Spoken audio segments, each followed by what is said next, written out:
The biggest mistakes that we have made on the homestead. So I was recently at the Homestead Festival, which was at Rory Feek's farm at Hardison Mills in Columbia, Tennessee.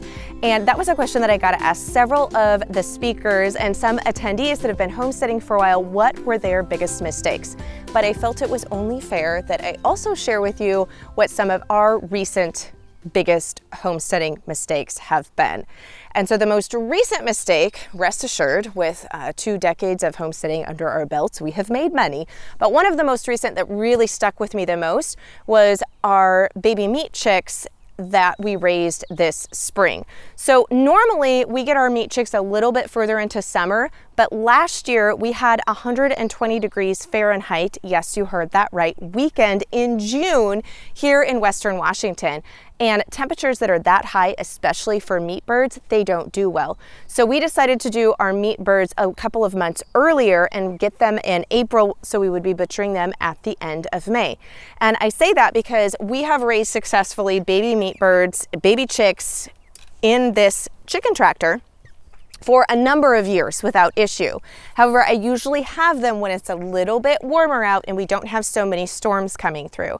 So they were only a week old, which means they still had all of their down. They have to be kept dry and they need to be kept warm. So I had them in a brooder. We actually had one of those plastic kiddie pools.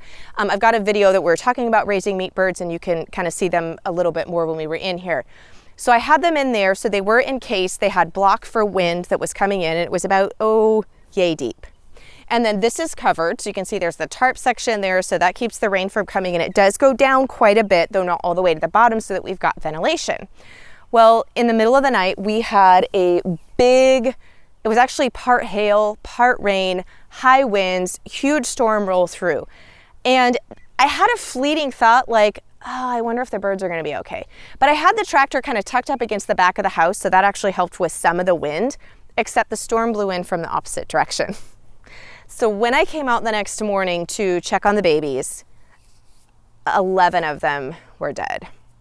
And I know that that might sound silly, like they were meat birds. We were planning on butchering them. Meat birds are for consumption 8 weeks down the road. But when you're responsible, even if you are raising that livestock for meat and you have them die on your watch, it's different than if it's tomato plants in the garden, because these are living, breathing animals and they were under my stewardship and my care, and nobody likes to start their morning out burying things, especially me. So while we have been raising our own meat for decades, it was still a hard morning, and I was really mad because it was preventable, and I was mad at myself because I should have thought ahead, even though we had never had them go through storms like that where it blew everything in sideways. So I moved them out of the tractor with their brooder into our horse trailer, because I don't actually have a barn or a different enclosed area, but the horse trailer offered more protection, so the rest of them were fine.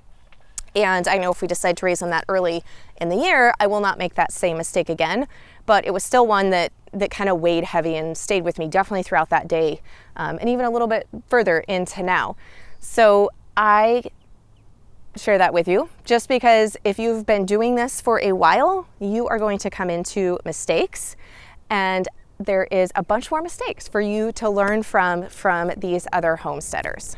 I am Ann Briggs. Some people know me as Ann of All Trades. I have a YouTube channel, an Instagram, a TikTok, pretty much all the internets, and you can find me anywhere on the internets as @Ann of All Trades. That's Ann with an E. My biggest mistake on my homestead was jumping in with both feet way before I was ready, and it's my greatest asset but also my greatest failing, because some of the hardest moments on the homestead have been because I was ill prepared for what was coming at me. Recently I lost my first large animal due to a preventable illness and disease, and it was really hard for me because as a farmer I believe I'm a steward of the animals that I have, and I should have been better prepared and should have done things differently. me, and I didn't, and that was a really hard and painful lesson to have learned. But I am really thankful that I've learned it in a small enough scale that I'm able to put that lesson to work and hopefully not have that happen again. One of my alpacas got a sickness called meningeal worm, which they get from deer feces, and it was because I do rotational grazing. I try to keep really close eye on what's going on with parasites and worms and diseases. Unfortunately, I missed some of the warning signs, and because I don't regularly worm, it had gone too far, and by the time I realized, what was actually going on, it was too late, and I thankfully was able to save the rest of my flock of alpacas. But again, super hard, painful, crappy lesson to have had to learn funnily enough, the real issue was that I couldn't get ivermectin because there was a huge shortage and I wasn't able to actually treat them fast enough. So a lot like goats and other ruminants or animals that have lots of stomachs, they get anemic because they're getting pressure on their blood system from having a parasite that's stealing nutrients, and so he was getting anemic, and then so I should have noticed that by checking his eyelids and his mouth and his gums. He was starting to get a little bit wobbly, which I actually thought, because we were in the middle of winter, was because he was slipping on the ice. But it turns out he actually wasn't slipping on the ice. He was, his back end nervous system was kind of breaking down, and so it literally was just the thing that did him in, as is often the case with parasites, was not in fact the parasites. It's just because he was already compromised. Then we had a freak snowstorm in Nashville, Tennessee, which doesn't happen very often. So he was out looking for different kinds of feed than normal. So he got a hold of some rhododendron leaves, and that was ultimately what did him in. Because had he been healthy, had there not been a snowstorm, had he been able to have access to everything he needed, he probably would have been totally fine. But unfortunately, just as things tend to happen on the farm, it's like not just one thing at once. It was a bunch of things at once, and it ended up in a hard lesson. My name is Jason from Solar Land YouTube channel, and we homestead in Western North Carolina. And our channel is really just about our families moving from Southern California area, moving out here and just buying some land and starting a homestead from scratch, from nothing, from not knowing anything, and just starting. And that's what our YouTube channel is about. And so my biggest mistake, I would say, homesteading, we've been doing this about 6 years. And the very first time we raised meat chickens. We raised a heritage breed, and we knew we wanted to raise meat chickens, but we weren't exactly prepared for it. We didn't have really all the equipment, no plucker, no nothing. And so I decided to get heritage breed. Heritage breed is like a dual purpose breed, and they were a barred rock chicken. And they were not a Cornish cross or a Red Ranger type bird. And so I got these birds, and it just took forever for these chickens to grow. It took like over 18 weeks. I was feeding them organic feed, buying bag per bag at the grocery store. They ended up costing us probably like $40 to raise these chickens each. And that was like a huge, okay, this is not it. This is not what we're supposed to do.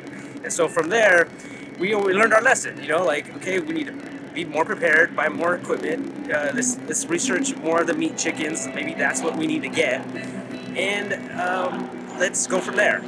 And that was a huge mistake for us.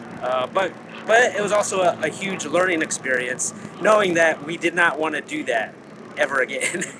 And so now we raise our own meat chickens, and we do it we do it correct way, and we're more better for it. Hey y'all, I'm Richie of Grow Build Raise, and I live in the beautiful mountains of Western North Carolina. I actually made my way from Arizona. 4 years ago, I started my journey into homesteading. I left the corporate world behind, and that's where all the fun began. I knew that I was looking for something better in my life, and when I lived in the mountains of Jackson Hole, Wyoming, I knew that there was a better life for me, and I got to visit some amazing people, ranches, and I was like, you know what? I want better for myself. I'm gonna learn how to homestead. So here I am, fast forward almost 5 years later now, and I'll tell you one thing, I've learned a lot, and I've lost a lot. And what I mean by that is I've gained so much amazing knowledge, but I've also made so many mistakes. A lot of things that I wish I would have done differently, One that comes to mind is when I fully transitioned off-grid. The one thing that you need to be prepared for, what nobody talks about, is keep your job if you have one.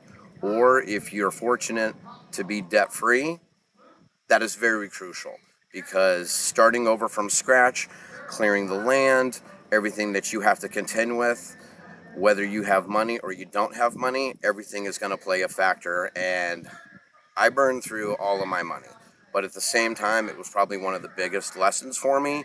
I started very extremely small with my solar setup, and I realized I didn't have enough to power what I was powering, so I ended up ditching all of that and purchasing more expensive equipment, but we're better off now. So basically, you're not really truly off-grid living. Basically, what you're doing is you're making a better choice for your life. So if you want to homestead, live off-grid, know that you're doing it all for the right reasons. You're having a better quality of life, you're knowing exactly where your food is coming from, and you're providing for your family. I'm Dan Omen, and I have a YouTube channel, The Grass-Fed Homestead, and I homestead in Sandpoint, Idaho, which is in the northern panhandle, about, an hour south of Canada. One of the biggest lessons for me in homesteading was knowing when it was time to downsize. I went through a really traumatic period in my life a few years ago. I had a lot of livestock, and it worked great. I was able to keep up with all the management fine, and then I went through a really hard time in my personal life, and I was really struggling trying to keep up with the management when everything was big, when I was going through my own personal crisis. So it took me a while to realize I had to let go of some of that. I had to downsize and sell my breeding stock, which was heartbreaking, but ultimately at the end of the day, the number one thing that we need to do in homesteading is take care of ourselves and our family. That's what it really all boils down to at the end of the day. So in my own self-care, it was the right thing for me to do, to know when to let go, downsize, and get things to where they're manageable for my own health. So as I mentioned, all of us were at the Homestead Festival, which was in Tennessee. But many of you have reached out to me when I've traveled to the Homestead Festival, the Homesteaders of America's conference, because all of them are in either Tennessee or Virginia or more towards the East Coast, and have said, please, will somebody do something on the West Coast? So I'm super excited to tell you that is coming. So myself with Katie Milhorn from Milhorn Farmstead, we are bringing a modern homesteading conference to Idaho, Coeur d'Alene, Kootenai Fairgrounds, June 30th and July 1st of 2023. So next summer, I will have a link for you below, and you can go and check it out, look at tickets and all of the speakers. You guys, it's gonna be so awesome. I am so super excited, and I can't wait to see all of you there in person and live.